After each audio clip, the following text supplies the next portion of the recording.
Hi Ultimate Gardeners, welcome back to the Ultimate Gardening channel. In today's exciting spreading video, I made this beautiful garden arrangement, this floral arrangement that I made with only garden flowers that I've either started from seed or I bought at a plant from the store.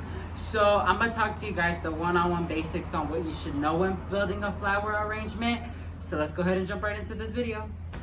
So coming at number one is what you're gonna use as your base, whether it be chicken wire. Chicken wire is mostly used for gardeners who like that more wild look, that doesn't like to have a little more formality. If you want more formality like me, I really love formality. I like that formal element that flower arrangements bring. You could use floral foam because that allows you to maneuver the flowers in a more formal way. So you could either use floral foam or chicken wire based on your preference. Number two is when you're selecting your flowers, you want to look for long stems. No gardener, no florist recommends to get short stems because it makes it more difficult to maneuver the flowers as well as the structures on how you're playing with them. So you want to go ahead and use long stems so you can cut them to your desired length. Number three is you have to choose what your centerpiece it can be.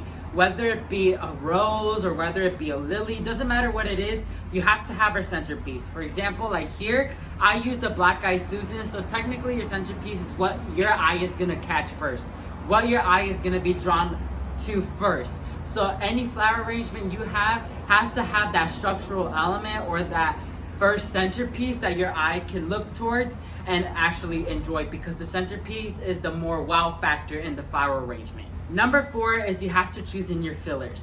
Fillers can be used as small flowers that are a bit more bushier, or flowers such as cosmos, zinnias, marigolds like I used here. Any type of element that could fill in more of that space so you have less gaps and more flowers. So that's what your filler is. You have to have some type of filler in your floral arrangement.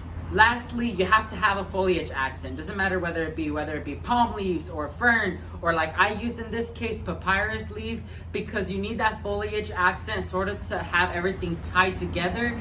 Because even in the wildflower arrangements or in the formal flower arrangements, you're gonna find some type of foliage element, because that's sort of what brings everything together and calms everything down in the arrangement. So your eye doesn't go everywhere. Sort of this is like a resting point, and it adds another more fun element to your arrangement.